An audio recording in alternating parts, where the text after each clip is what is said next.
Colby, you know what this is, right? No, Barry, what is this?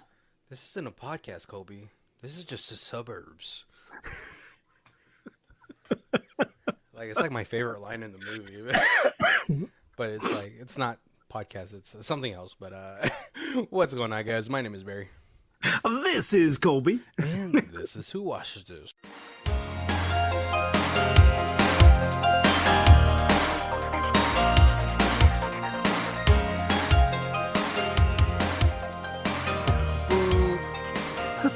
Music. What's going on, guys? Welcome to the Who Watches This podcast. Thank you guys for joining us for the third week of Niche Hobby Month. Yes. And this is like, I didn't look at the trailer, but it was on somebody's list. I can't find it. I would love to. I should have saved it so I could this list is by this person on Reddit or Letterboxd or something like that. Right. But it was on his list of all these movies are niche hobbies, and I was like, this one's kind of a stretch, but it's there. It's there. If you're a latchkey kid, it definitely was a hobby of yours. Colby was not a latchkey kid. Colby had two loving parents. I did. I was, I'm not saying that my mom didn't love me, but I was basically raising myself. No, I was kidding. Oh man, but it wasn't too much of a stretch to pick this, and as I was watching it, I was like, oh yeah, I could. It's a hobby. If you were a kid in the 90s, it was a hobby. Especially the obsession. Oh, yeah. In this one. And then, if you grew up in the 90s, you just, you kind of, had to make a game of it. Because, when the commercials were on, you're like, oh, let me get all the snacks ready. Let me use the restroom before. It was... Right, there was no pause. Yeah, there was no TiVo. It wasn't streaming. It was for a good chunk of your time when you're doing this activity. You're getting some steps in. Right. Negate that as you snack on something. But yeah, no.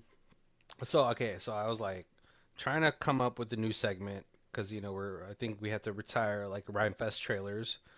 Because it was just I don't know what to rhyme about it. I was it's funny because I was thinking, do I have mild depression? The things that I had joy in, I don't have. No. You might. There's cycles. I always find it's hot.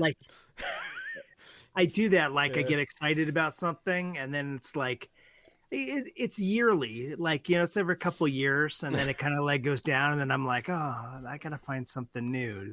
Do I find a new job? Do I, do I get find a new hobby? Right, a new hobby. Probably maybe I start saving for a new car. Something to spice up the life a little. All right, to break the monotony. Do I have whatever? Maybe I should plan a trip. Something. That's probably what I need. I was I need a trip. Yeah. I don't think in my adult life I've probably only taken 2-3 vacations, and they weren't great. But I was you know what? I was all right, cool. We're gonna kick it. We're old, so we'll do it our school, not old school, our school. But we're gonna go into Mr. D. Fontaine, and this new segment is gonna be called In the World. It's funny. He was on a podcast. They're asking him what happened to those. He's like, I don't know. I'd love to keep doing them while I'm still kicking. Yeah. And it was but he's now they just put whatever Chris on the screen and have him take off his shirt, and then that's the trailer, I guess. All right, hold on. I wrote it down, so let's go. All right. In a world, we meet Owen, an awkward kid entering teenage years, who meets Mandy, an angsty teen wandering her teenage years. Will they be able to weave through this strange time in their life? We're gonna find out. Oh, I was gonna say coming. I was like, nah, it's already came. Let's find out in 2024's I Saw the TV Glow. You know, when you do it like in short bursts, I'm like, all right. But then when it extends, I was like, oh. I, you got a good voice. Like you can do that. It's fun to do it too. You know what I mean? But yeah, we're going to be talking about the 2024 A24 film, I Saw the TV Glow, starring Justice Smith of Detective Pikachu fame. That's where I mostly know him from.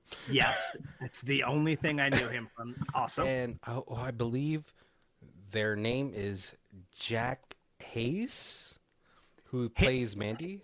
Haven? Haven. Jack Haven, right? Yeah. And strangely enough, Fred fucking Durst. I was like, that's fucking Fred Durst. I was like, they had to put makeup on that guy. Oh, man. I did not see it, but the girl Jack Haven is in Bill and Ted Face the Music. Oh, yeah. I believe they were also in the TV show Atypical. The Netflix TV show Atypical. Oh, yep. Oh, yes. Yeah. Lots of episodes of that. Yeah, it was a pretty popular show when it was like still on, what's it called, on Netflix. I mean, it's still on Netflix, but when it was airing on Netflix. But I also want to go ahead and mention it's directed by Jane Schoenbrunn. I'll talk about her later because I feel like that really ties into like what the theme of this movie is. But I do like I watched a whole bunch of things on this because I was like, oh, let me get other people's. I had some semblance of an idea, but I wanted to see other people's thing. And then I saw an interview of hers, and I was like, oh, okay, that's really cool because this movie it's going to be very strange. It's presented that way, but it's purposely like very almost like very surrealist, very metaphorical. yeah. And like, it's funny because I watched this movie twice and I'm blanking out on how this movie even starts. Because in my head I was like, oh, it just starts at like them at the school.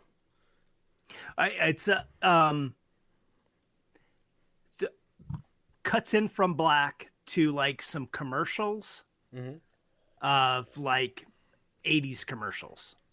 Yeah. Like old-timey commercials. Yeah, you're saying that like it's like the 1950s, isn't it? Right, but like it's TV like played on a VHS where it's a little staticky, it's a little super classic like ways, but like I mean it does kind of just start at like 1995. Right? Right. And then there's like a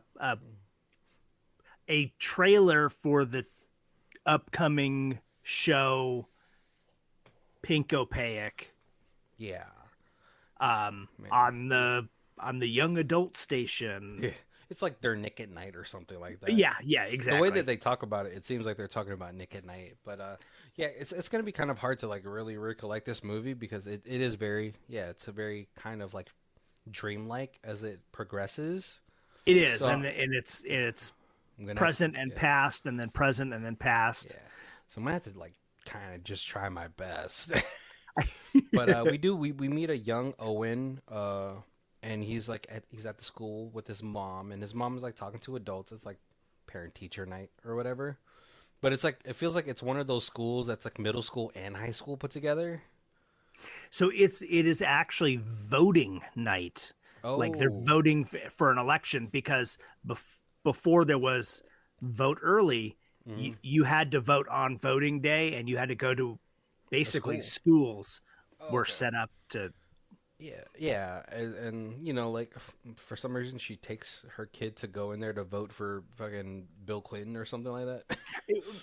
Right, it would have been about that time. I was like, does that invalidate that? No, but yeah, no. So it's like yeah, it's voting night as you said, and but again, I gotta say, worst nightmare to be in a middle school slash high school. Mm. That's like that's too like the age gap and God, the bullying would have been bad. But Owen seems like a pretty quiet kid, and he's just like he's looking around, and then he notices somebody like sitting on the floor, like a very grunge-looking girl, Yep. and she's reading a book, and he's like, "Oh, hey, I kind of know that book." And so, like, he kind of approaches her a little bit. Again, very meek kid, and he's like, "Oh, hey," or like no, like she kind of wanders off into some other place. I forgot about that. She wanders off some, and he kind of follows her. Right. Oh, sorry. Okay. Jeez, this Because movie she, is. yeah, Oh, she's reading it. yeah. She's sitting under a sign that's Void High School. Yeah. Um, Yeah. So like he approaches her. He's like, "Hey, that's the show, the new show, Pink Opaque, right?" yeah. And she's like, "Yeah." And he's like, they're kind of like talking about it. Owen is like, he's never seen it. He's only ever like maybe read some things about it. Right. Because it is on at 10 o'clock at night, and his parents don't let him stay up and watch TV that late. Yeah. And he's kind of like bummed about it. And she's like, "Well." And sorry, there's like another scene in here where they're like he's playing in a gymnasium with a bunch of other kids, and they're playing that little parachute thing that the little kids used to Yes. play. Yeah. But yeah, like it's such a scene that I just had to like mention because I'll mention it again later in like the our review of it. But yeah, no, like they're kind of getting along. Mandy seems to be kind of hyped that someone's talking about this show. Oh, yeah. Because she's like, this is the greatest show ever. Yeah, and I kind of like love that because it's like when you're growing up, especially during that time, you latch onto a show and you like Oh, find somebody that likes it, and you're like, oh, cool, like we can right. talk about that. Yeah. And so like yeah, she formulates this plan. She's like, well, hey, you can come over on Saturday because my parents don't care when I go to sleep. Right. Meanwhile, Owens is like super strict. Parents are like, no, you can't stay up past 10, Yeah. which is like pretty. It was pretty normal back then. Like, geez, I knew kids that were going to sleep at like 8:30. I was like, ugh. Oh, no. Yeah. I was Yeah. You're one of those kids, yeah. 9:30, and there was like the night my mom really liked the show Moonlighting, and that was from 9 till 10, Yeah. and I could stay up and watch that with her. So it was the one night, the one weekends they didn't care. I'd stay up and watch Saturday Night Live and whatever. Uh, but but during the week it was Yeah. wrap up TV at 9, be in bed by 9:30. Yeah, and she's like That was coming into that was. your room feeling your TV feels hot. Oh, I didn't even have a TV in my room. But yeah, no. So she's like, hey, like, how about like you say like you're gonna go do something, and then you can come over, have a sleepover at my house. And so he does that. He's like laying on his mom's lap, and he's like, hey, do you think it's cool if I go to Jack's house for a sleepover? Mom's like, oh, I thought you and Jack weren't friends anymore. And he's like, no, we're cool. And Right. she's Yep. like, you're gonna have to ask your dad. And he's like, oh, please, can you do it? And she's like, okay, fine. So like they get home, he like rushes upstairs because he already knows like, oh, let me get out of the way. Wow, you know, Right. And it seems like you don't get a lot from dad, but dad seems like man's man, oh, and mom certainly seems like you're a frail young man, frail shy young man, and I know that I have to use a little tender gloves with you. yeah, Um especially so it's like, yeah, so it's definitely interesting, like, yeah, like they. yeah, the dynamic of the house, right? Right. I mean, like, yeah, you knew kids with like parents like these too, like Oh, super strict right. parents, and it's like, Yeah. so like yeah, so like the mom goes to like drops Owen off at Jack's house, and she's kind of waiting for him to go inside, which is like pretty like it's pretty like a normal thing. But then he looks back at his mom and she's like, "Okay, I'll drive away." And and so she does, and he starts walking to Mandy's house. Yeah. He gets there like a little bit later. Yeah, 'cause it's now already dark by the time he gets there. Yeah, and like he's knocking on the little sliding door, but Mandy is there with a friend. I believe her name is Ava. Yes. And they're talking about regular teenage girl shit. Like they're like, "Oh, what about Connor? What about Blake?" And they're like, "Ugh, I'd never kiss him," stuff like that. And so when he gets in there, he's like, "Hey, is it cool if I come in?" And they look at him, and then they look away, and they're like, "Oh, it's so hard being that age." Right. And it's you kind of get the feeling where that Mandy was like, "Oh, I didn't really think you'd show up." Yeah, yeah, And and he's yeah. there, and so like, yeah, she's like, "Oh, everybody, shut up! Pink Opaque is on." And so like Owen gets in there. They start watching this like goosebumpish Buffy type of show. Yeah. I was like with the bad guys and stuff. I was like, this is a little Power Ranger. This is a little, yeah. But I Yeah. definitely like immediately got Buffy vibes. Also, yeah, Well, it's funny enough too because like I think when they're trying to like when they're showing like the show, when every show starts, it has like a little like credits at the yeah, bottom, and they were using the same font that they did for like Angel and Buffy. right. Because I was like, I recognize that font because I used to stay up till like 4 in the morning watching Angel reruns. Oh yeah, but like yeah, they're watching this show, and it's like when we watch it, when we're seeing it with them, it's like about these two teenage girls, and they're like fighting like they're fighting supernatural beings. It's pretty much like Supernatural, but like girl version. Right. Yeah. And yeah, and like Owen is super smitten with this. He's like, "Oh, this is so cool," but he's a little scared of it. He's like, "Are they gonna fight the ice cream guy again?" And she's like, "No, it's like like when the show ends, like Ava's leaving, and she asks Owen like, "Hey, do you want to go home with her?" And he's like, "No, I already told my mom I was sleeping over at Jack's house." She's like, "Cool," so they talk a little bit in the basement, and he's like, "Yeah, like that's so scary. Like, what's gonna happen?" She's like, "Oh, they already defeated him. Like, they're gonna have a new enemy next week."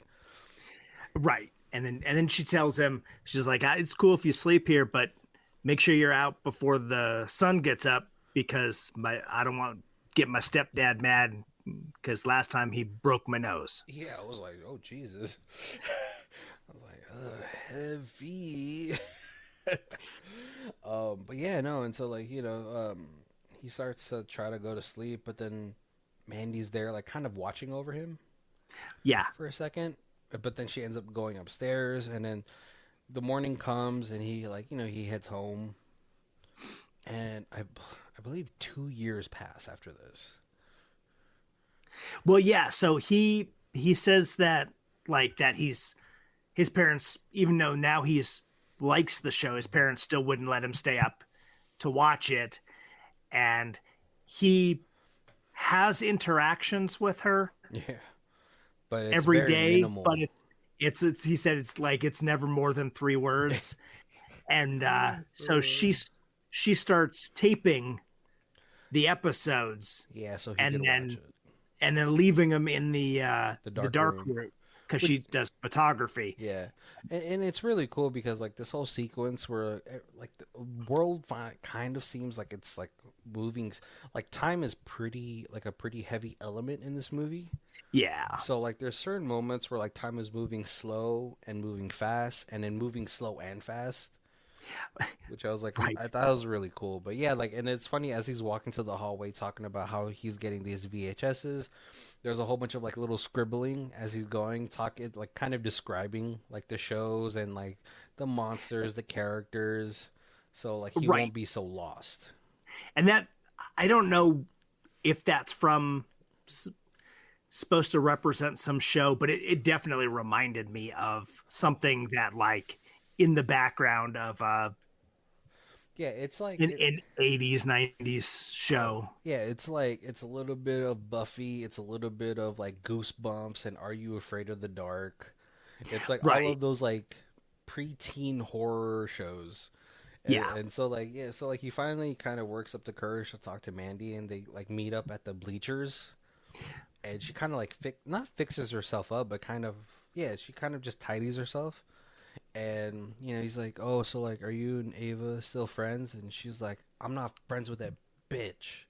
She told everybody I try to touch her tits." Which, She's just a demon that was like put here by the organization to make my life a living hell. and yeah, and like, oh man, like that going on in like the late '90s it was still. I mean, it was like more. It was during the '90s. It was more accepted than it had ever been, but it's like that sort of that transition area. Right. So like it was accepted, but then like they seems to be like they live in a smaller town, so it's still kind of like 71 as far as like the way that people are thinking. I mean, Yeah. if her stepdad is like hitting her in the face, then yeah, definitely. But they talk about it again. They talk about the pink opaque, and they kind of bond a little bit over it again. And the finale is coming up for season 5.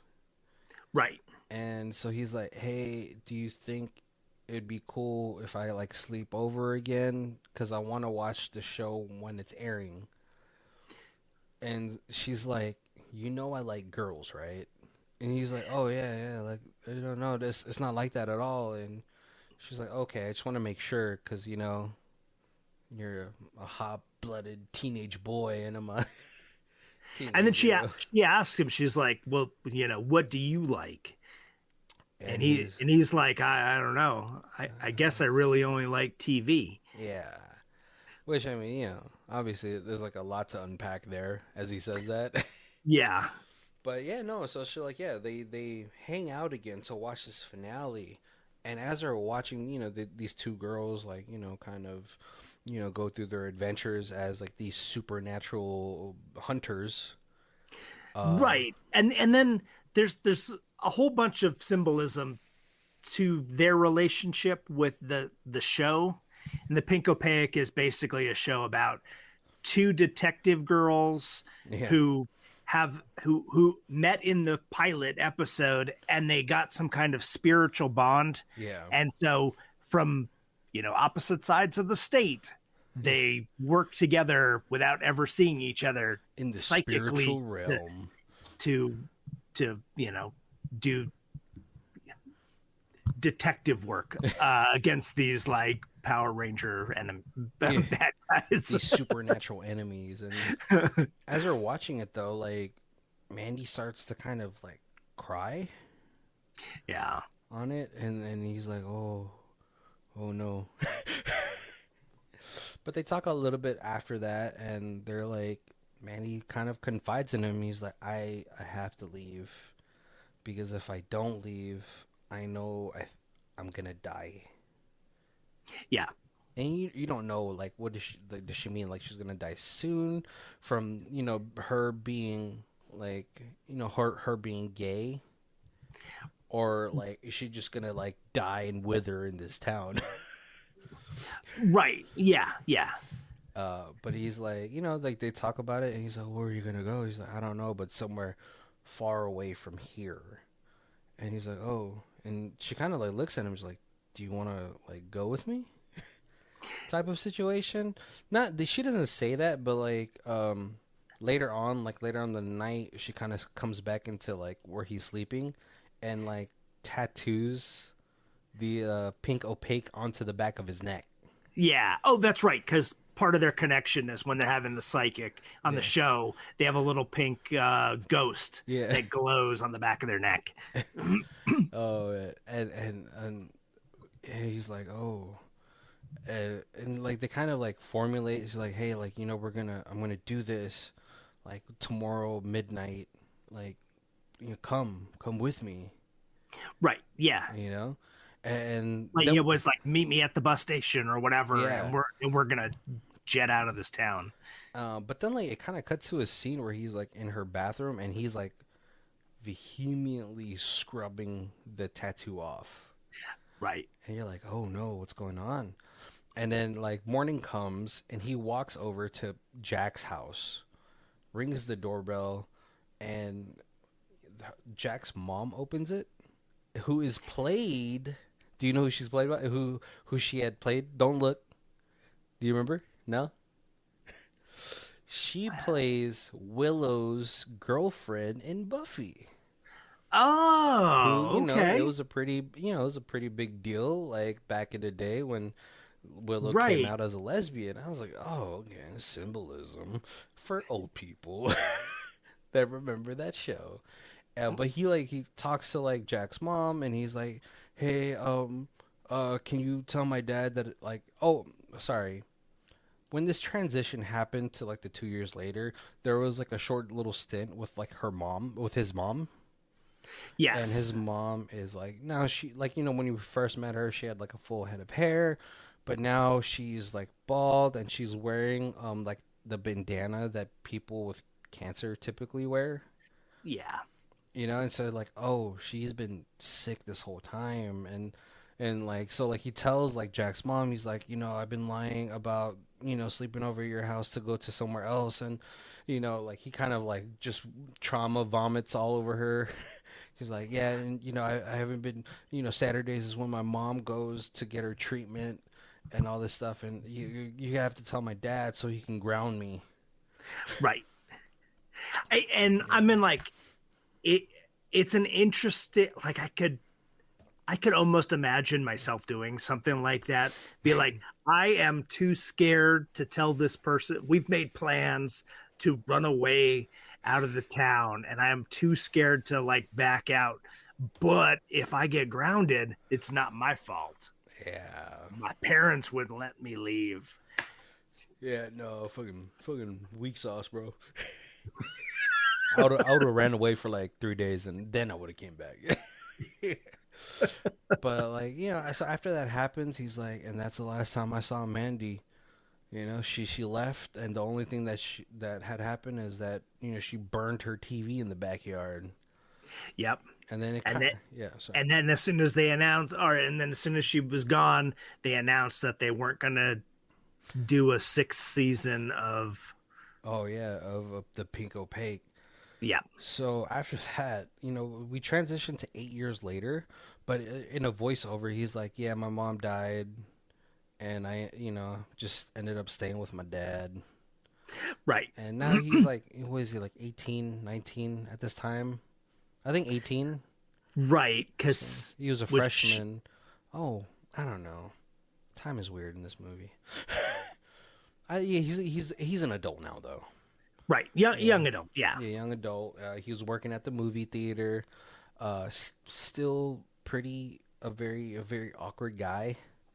And Cause he does like a little narration dump yeah, where he talks about his mom passing, and he's like out in the forest sitting by himself in front of a little campfire. yeah, yeah. That's like kind of like where he starts the movie too. But like he's working at a movie theater. He kind of like he's going into work and he finds like his boss getting like a blowjob from a girl, and his boss. It's so funny because like they're eating lunch and his boss is like, "What's up, man? Like, come on, bro. You want me to put in a good word for you and Erica? She'll probably blow you too, bro." She always talks about how cute you are. Yeah, and it's like he's he's like that guy that he's not an asshole. He means well, Right. but he comes off as an asshole. He's like, "Come on, dude, look me in the eye, bro." Like, and at this time too, like, I'm not saying I don't think this person has what is that uh what is that thing called where he's not like a oh gosh, it's when when people can't look at people in the eyes and they have like a really good recognition pattern. You Like autistic. Yeah, yeah, yeah. Like during like this time, like even like in the early 2000s, autism was still like kind of just coming out as like Right. a diagnosis, Yeah. right? Yeah.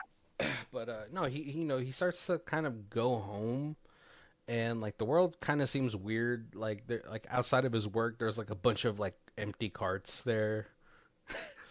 And then driving home.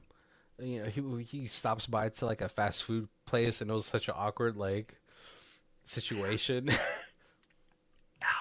That was like a little nostalgia, Yeah. like back when the crappy ass speakers on like a drive-through and Oh. you could barely hear anybody. Oh yeah. I've been on both ends, working a drive-through, and then yeah. But then when he's driving home, like there's like a tree and a power line just stuck there. Yeah, But then there's yeah, a whole bunch down in of the middle. yeah. Yeah, in the middle of the road. But there's a bunch of pages from the episode guide. And he starts, Uh, yeah, the episode guide of the Pink Opaque. yeah, And then he kind of starts to see like strange glows. Like throughout this movie, he kind of sees like little strange glows right. happening, which is like, oh, that's weird. Uh, and he sees it there, and he's like, "What the heck is this book doing here about an old show that stopped 8 years ago?" But when he gets home, you know, he sees his dad, and he's like, "Hey, sorry, like I'm home so late. There was like a blockage in the middle of the road." Yeah. And Fred Durst, in I hope is like fat guy makeup. Because I was like, yo, that's Fred Durst now. He's looking kind of rough. uh, super, but like, geez, like this whole relationship between him and his dad or his stepdad. I'm not sure. It has to I be his real dad. Yeah, he's mom always called him dad, so Yeah, just kind of assumed it was, but yeah. But yes, the relationship hasn't really improved. Like he doesn't say anything, and he kind of just sees his dad in the glow of the TV. yeah. But after that, he kind of like he goes upstairs, watches a little bit of TV, and then he's like, I gotta. He just goes to the grocery store after that, and as he's like shopping, all of us. It's again like there's nobody in this like grocery store. I mean, I know it's like probably close to midnight, but you would think there's at least like one or two stragglers. But he's like Right. Yeah. completely alone in this thing, and then all of a sudden we see Mandy now Yeah. with like very short hair, could be confused for a either like a very androgynous person, like don't know if it's like a really pretty man or a handsome woman. Yeah, and Just that's hold yeah, just standing there holding the steak in their hand. yeah. And he's like, Like an empty, like out of the package steak. and he's like, "Oh my God, Mandy!" And he's like, "Well, Mandy's like, do you remember me? Like, yeah, we used to watch a strange TV show together." And he's like, "Oh my God, Mandy!" And they kind of hug, and Yeah. they leave the grocery store. And he's like, "Hey, like, I know a place a little bit outside of town that we can talk comfortably at." Right, because he's like, where have you been? And she's like, I can't tell you here. We have to go somewhere else. Yeah. Uh, they go to this like they go to what I could. I don't want to assume, but it's like it's a looks like a drag bar maybe. Maybe. Like the content of the lyrics that's being sung and all that stuff. It's yeah. I was like, oh, it's so funny. I had to watch a YouTube video about I saw the TV glow for straight people. I was like, oh, thank God somebody made this for me. Yeah. But they're talking, and Mandy's like, I was in the TV show, and Owen's like, Right. oh my Yeah, God. because yeah, he's like, where have you been? She's like, first I gotta ask you a question. Yeah. Do you remember the show? And he's like, of course. It was my favorite show. It's the greatest show that was ever made. Yeah. And she's like, when you think about it, was it How do you remember it? how do you remember it? Because she's like, I remember being part of the show. Yeah, and it's so strange because in this portion, they kind of like cut back to like their memories, but like it's two Yeah. different memories because then we see Owen start to like I don't know what the correct term of these things are. He's in drag. He's wearing women's clothing. And Right. and Mandy is like super hyped about it. She's like excited that like he's doing this, and even Owen kind of cracks like probably the only genuine smile that happens in this movie. And yeah, and then so they kind of start to talk about it, and she starts to talk about her life. She's like, I made it to Phoenix, which I was like, why Phoenix? Phoenix is a monument to man's arrogance. Nobody should be living in Arizona. We say as we live in Las Vegas. I know, but you know, we have a lot of parking structures here. Yeah. It's like I thought Vegas was hot, but then somebody told me like, no, Phoenix is way hotter. Yeah. Like I heard, or I didn't hear, I saw people's tires were melting in Phoenix. Yeah, especially last year, because yeah, they're 5 degrees hotter than us, and when we were getting to like 118, it means they're like 123, and that's redonkulous. Yeah, as we say in 118. You know, but like I said, I not only did I say that, I lifted that lineup from King of the Hill. But yeah, and she talks about that. She talks about her life there. She's like, I worked, I was staying at young hostels, and then I was working at the mall. Some dude kept trying to hit on me, and I was like, no, I'm not. I don't swing that way. And then, but she's like, do you remember the last episode? And then we kind of dive into like the last episode where, what's it called? Like one of the main characters, she ends up getting killed in the real world. So when the other main character sees her in the spiritual plane, she's been what do you call those, like Harlequin filed, whatever. Because that's one of the creatures, right? And one of the main enemies of the Pink Opaque was it Mr. Wanderer or something like that? So what? Yeah, Mr. Melancholy was Yeah. the big bad, And he had like little Harlequins. yeah, And so like, and then she's like, yeah, like remember like the one girl, she got like, she got some moon juice in her. I was like, oh, that sounds bad, but Mr. Melancholy's face is like a moon, so me saying moon juice, I was like, ugh. But yeah, then like so they ended up getting the other girl, taking out her heart, putting it into like a freezer, and feeding her some moon juice. And he's like, hey, don't worry about it. You're gonna slip into unconsciousness, and you won't even know that you're dying. right. And like, And then buries her alive. yeah, buries her alive. And so Mandy's like, yeah, I paid this guy to bury me alive because I needed to wake up from this dream. Yeah. And and I was like, oh, but I realized that like to fulfill this, I need you because you are my spiritual plane partner. Right. I have been buried alive and woken up, and your character in the show is now buried alive. So we need to bury you so that you could become her and then dig out, and then we could be together in the show. Yeah. And so she's like, what? And that's what he was like, this isn't the spiritual plane, Mandy. This is just the suburbs. Yeah. Right. And like, I totally, at this point, I'm like, he's thinking, oh, how do I get grounded so I don't have to do this? Yeah, but Mandy knows. He's like, hey, like, you can't tell anybody, not this time. Right. So she knows, like, you kind of like bitched out on me last time. Right. Yeah. Like, I came back for you, and and so like they start to like, hey, we're gonna meet like tomorrow night. I'm gonna bury you in the back of the school. Yeah. And then you'll be reborn. And so he's like kind of squirming about it the whole time, but he's like, he does end up meeting her. But as they're walking to like the grave that she's gonna bury him in, right, because he's like literally not sure how serious she is, and they're walking across like the football field, and there is a grave like dug at the end of the field. and so he kind of like tackles her, and and he dips out. Yep. When he gets home though, oh my gosh, no, okay, so sorry, but before that. That night that he comes home, he watches the tape again, the season finale.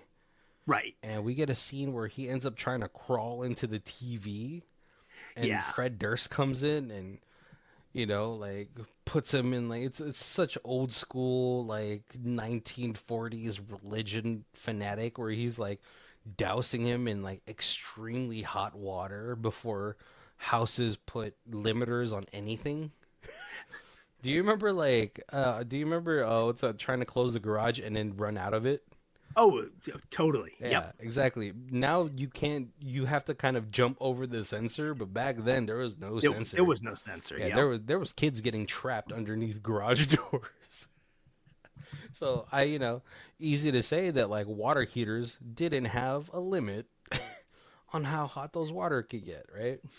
But it was like what early 2000 at this point, and so like yeah, that happens. But he kind of like ditches her and runs back home, and after like not wanting to go, and he's like kind of narrating to us. He's like, I was afraid that she was gonna come and get me and bury me, but she never came, and I never saw her again. Yep. And then it kind of fast forwards like 20 years or 8 years. So the first fast forward is 2 years. The second fast forward is 8 years. Yeah. There you go. And then like he's like talking about his life. He's like, the movieplex kind of shut down, but my boss brought me over to freaking their version of Peter Piper Pizza. Right. Yep. It's like a Chuck E. Cheese kind of thing. Yeah, and he's like kind of running through his life now, and it's again like it's super mundane, unfortunately. And he's like talking about how like like yeah, my dad died after his second stroke, and then so I decided to stay in the house. I got a new TV, and I ended up rewatching the Pink Opaque. Right. He's like, now I don't have to use VHSs anymore because now it's on streaming. But he's like, this isn't the show I remember it, because now we watch it again, and it's just like it's a bunch of like 11-year-olds fighting something, but it's so like Nickelodeon. Yes. Yeah. And he's like, I don't remember it this way. And life kind of just ends up, and he talks about, he's like, I got a family now, and I love them very much, which is like another thing I'll talk about later. I gotta speed it up, but yeah, like so, like another 20 years pass, and he's like, so like it made him look like he's 60. Right. I was guessing that there was like 50. No, like early 40s. Because then if you do the time right, so like so when he sees Mandy again, he was a freshman. That was a 2-year skip, and then goes into 8 years after that, which mean he would have to be like around 22, and then 20 years he'd be like 42, around that age. So it was like, but symbolism, guys. Right. Right. But now he's like he's still working at the Peter Piper Pizza, but he's so much older. Then like even his boss is there from the movieplex, and he looks like himself when you first met him getting a blowjob, but just with a little bit of gray hair.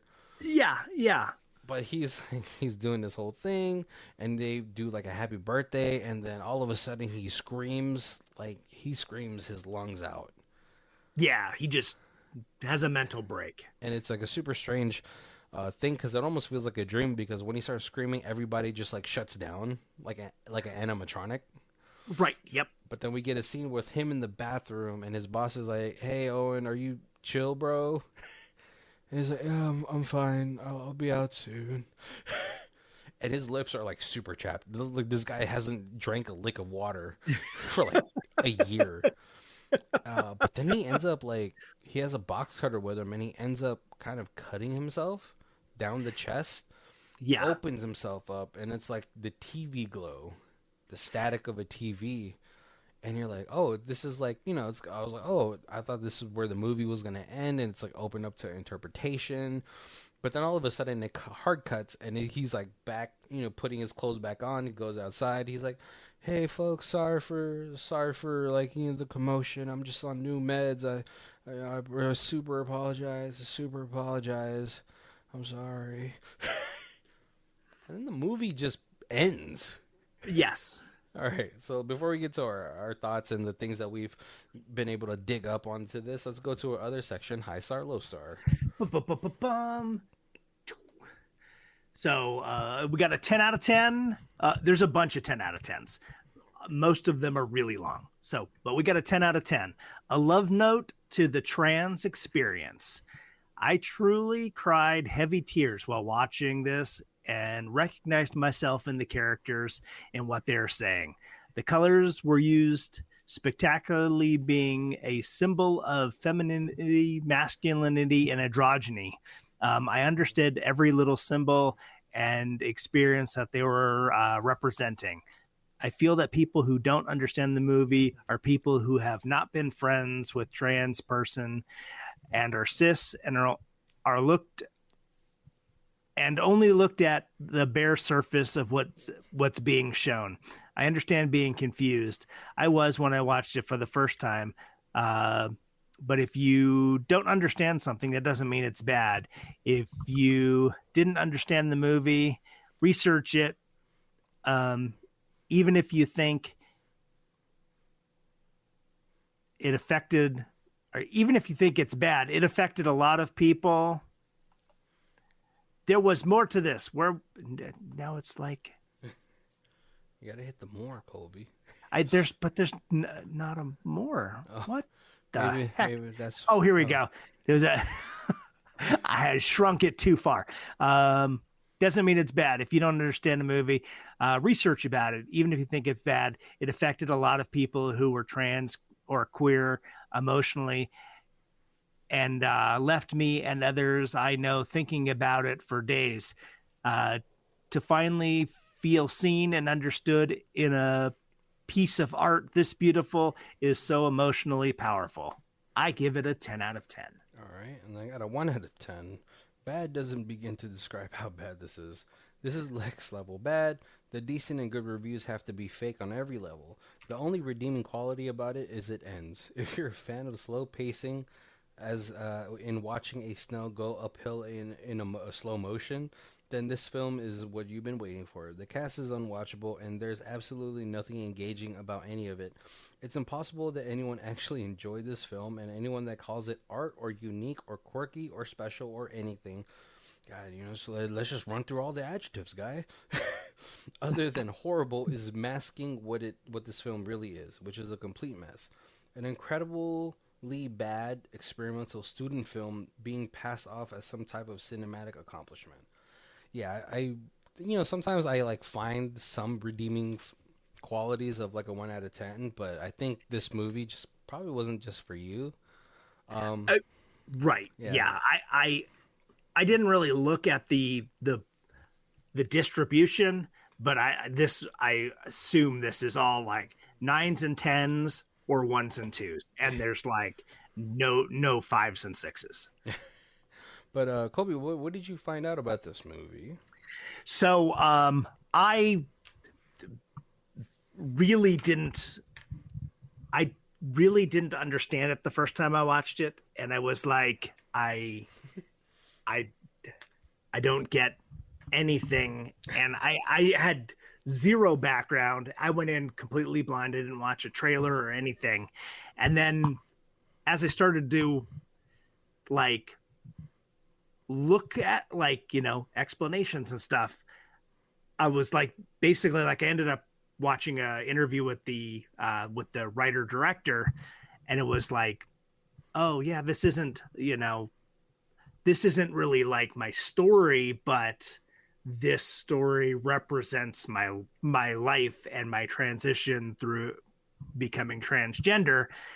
And I was like, okay, now I'm even more confused because I didn't get any of that from the movie. But then as I started watching more, and then I watched it a second time, I was like, oh, it is heavily masked for somebody who was not looking for that kind of explanation. But yeah, like once I started watching it the second time, I'm like, oh, I can definitely see all the colors meaning. I can see, the confusion in these kids as they're growing and how they're starting to what the different things represent in their lives, and what the show meant to them, and like it made much more sense knowing what I was looking for out of the movie. Yeah. Yeah, I was, I saw a couple of videos and people talked about like the interview, many interviews that Jane had done, and Yeah. I thought it was really cool. Like one of the ones that really like I kind of really appreciated was like she was like, if you don't get this movie or if nothing hits for you, then you're super blessed because that means that you had like a really good childhood. Which I was like, oh, that's awesome. But also like, she's like, I made this about like the experience that I had transitioning. But like, Right. I want it to also be clear that it isn't just about like transitioning. It's also about the fact that like, like Owen had many times in the movie had a chance to kind of run towards that. Right. And I like that like she had acknowledged like there's fears to running towards something like this, and Yeah. and like I think someone had said that they did two different endings where like Owen did run towards it, but then she also acknowledges that like a lot of people don't run towards that because like Owen's like, I have a family, I'm happy now. And we've heard of many cases of people who were like gay, but they're like, oh, they try to like not be gay, or like they get a family, Right. and very much later, they finally are comfortable, or enough to be like, hey, I want to chase this thing that's always been inside of me forever. And hopefully you guys can understand that. Right. I actually I know a couple that's two guys, and they both got married in college, Had the had kids, kids. raised a family, and then both of them, when their kids left to go to college, were like, you know what, this being married to a female is not really for me. And both of them said that their wives were like, yeah, we We've we always understand. known. We like, we didn't know at the beginning, but Yeah. over time we realized that, Yeah. I mean, like, like obviously, like it sucks, right? It sucks that like it sucks for their partners sometimes, right. but also I feel like if you've, lived and loved somebody like that like long enough, and I feel like you're like, I feel like we love each other, but like not in that way. Right. Yeah. And they both were like, yeah, we're still like great friends with our exes, Yeah. because Yeah. it's not we didn't cheat, we didn't, Yeah. break anybody's heart. It just, we realized this wasn't Yeah. the life we were supposed to be living. Yeah. And like, so like, like sometimes it sucks. Sometimes it's like, like I I'm really, like they're like, maybe they feel like, oh, I'm so selfish because like you've spent all this time with me, and I feel like maybe I've wasted your time. And like, it's such a tricky situation because the best outcome is like, like it's great, like, hey, don't worry about it, we've had a great life, and this is it's just run its course. And then the other end of the spectrum is a podcast somewhere. It's a murder podcast. I have to stop listening to murder podcasts. you know Uh, and all you could do is hope for the best outcome. But no, I love the fact that Jane kind of did that for both. yes. you Yeah, know because she definitely was um like, what would man Maddie, yeah, Mandy. she Or is it Maddie she or Mandy? Maddie, Oh, it's Maddie. Okay, oops. she disappeared Yeah. in to try to find herself. And then it was, I kind of looked at it like, nobody really said it like this, but I kind of looked at it was like the people in the show, because they had mentioned, they were like, sometimes the show feels more real than real life. Yeah. And it was like they were looking at the people in the show and being like, that's the true me, Yeah. and I'm not. And by like burying myself, you're like killing yourself, but it was kind of not, it wasn't like a suicide. It's It like a was like rebirth. like right, your dead body, your dead name, and now you can be the new person who's this, this Yeah. person in the show, the person who's the true you. Yeah. And so like the show didn't even necessarily wasn't like even really real. It was just the representation of what they wanted themselves to be. Yeah. God, I'm gonna have to put a disclaimer on the show because I swear, if you're in these spaces, like me and Kobe are trying. So I right. No, yeah, I like I said, I watched it and I was like, I don't get it. And I once I knew what I was looking for, like it seemed much more obvious and it seemed like I got a lot more out of it. yeah, But I did have to. I had to. yeah. You gotta watch the for the I watched straights video like a hour long explanation. explanation of a trans woman explaining this, and she basically, there was a couple times she was like the writer was in my head, like these are Yeah. things I literally thought word for word 10 years ago, and she grabbed them and put them in this movie. Yeah.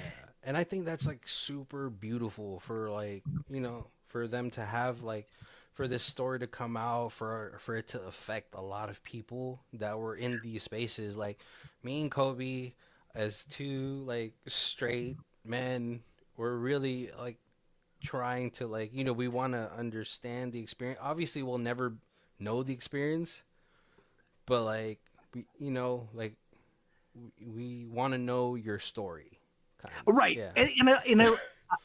I literally, like, I feel like after doing research on this, Yeah. like I feel like I understand at least 50% better than I did. Oh yeah. And I was always an advocate, Yeah. but like it's still like definitely like a middle-aged hetero white male. Yeah. Yeah. We're definitely outside looking in. Yeah. But no, I also like for me like with my family, I had an uncle who was gay, who unfortunately had passed away like before I was born. My mom told me about him, and like he had passed away from like during the AIDS epidemic. And I was like, she would tell me stories, and it was like during a time where like very difficult to be gay, and also Right. be gay in a Filipino family that was heavily Catholic. So like, Right. I just All the strikes against him. oh god, yeah. I mean, fortunately, like my mom and like their siblings were very understanding, and so yeah, I mean, at least that's what I was told. But yeah, no, I let's we're coming up to our hour, so I want to go ahead and thank everybody for joining us. Make sure to check all of our other months down below where we have specific themes for ranging from holiday themes to actors and actresses to director recommendations and all that stuff. There's definitely going to be something out there for you. Oh god, where was I going with this? But yeah, Kobe, where you rating this? Because we do our reviews in 4 different sections. We have streaming, DVD, Blu-ray, and Ultimate Box Collection. After the first time watching this, I was like, this is streaming. I don't get it. Like I'm never gonna watch. If I wasn't doing this podcast, I wouldn't have done any research, and I would have like been like, no, let's write this movie off. But after doing research and rewatching it, like I very much appreciate it more than I did. And I know it's not a sequel, but it is the second movie that this the writer director did. Oh, cool. And there's a third movie because it's supposed to be like end up being like a trilogy of Yeah, like just a very like a Cloverfield situation. Yeah, yeah. Not So connected, but themes are I there. I would probably go like a box set after that third one comes out and kind of Which one's the first movie? it is um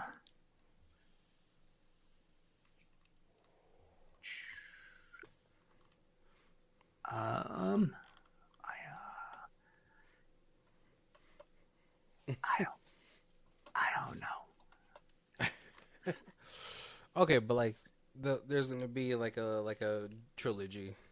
So know. Yeah. yeah, like as a standalone, I probably would go Blu-ray. I did like the pacing was good for the movie. It does feel a little bit slow, but it's intentional, not it's intentionally slow, but it's also fast. Like I said, like like the whole time situation in the movie, it's very prevalent. It talks about time goes by too fast and slow at the same time, and especially when during those awkward teenage years where it's like it feels like forever, Right, right. and now 4 years feels like nothing as an old fogey. Um, Okay, I had to look. mm. We're all going to the World's Fair. Oh, really? Yeah. Okay, cool. Oh yeah, no. So that'll be great to see as well. But yeah, no, yeah, I'll probably do Blu-ray. I think it's a really good movie, and definitely a thinker. Even if you're, like I said, I watched the YouTube video explanation for the straights. Even if you're a straight person, like I think like Jane had made this movie where you can still take something away from this, and like she had said, like it's never too late to do something, Right, right. and and yeah. But thank you guys. And Oh, go ahead. my only one thing I would say is most of the movies that we've done going in blind is a huge boon to the movie because you don't know what to expect and you like it's Yeah. this is the one movie that we've reviewed that I would say to people at least know what you're going in what you're getting into Yeah. and you'll appreciate it a lot more Yeah. because like I said The I first didn't watch, you're like, what? right Yeah. exactly Yeah. For me, I was like, when I watched it, I took away some, like, if I didn't research it, I probably would have went DVD because I still took like some things away from it, like where like for me it was like I took away the whole like this guy's too afraid to take a chance, yeah and I was yeah like, oh man. it was like the interesting thing like certainly in the nostalgia of like this show meant so much Yeah. and then he Oh went yeah, that back too. as an adult and watched it and it was like so kiddie and Yeah. so and I was Cheesy. like oh I so many of the cartoons and stuff shows that I watched as a little kid that were so impactful I watch them now and I'm like how did I how did I like Dungeons and Dragons like Oh, the cartoon. the cartoon is terrible now. I'll go back and watch it. I'm like, this is Oh man. trash. Yeah. But thank you guys for joining us. My name is Barry, This is Colby. and this is Who Watches This. If you guys want to check it, there's a theme music. It is Lee Rosevere. It's called Arcade Montage. It's on the album Music Podcast 3, and the Bandcamp is down below. Thank you.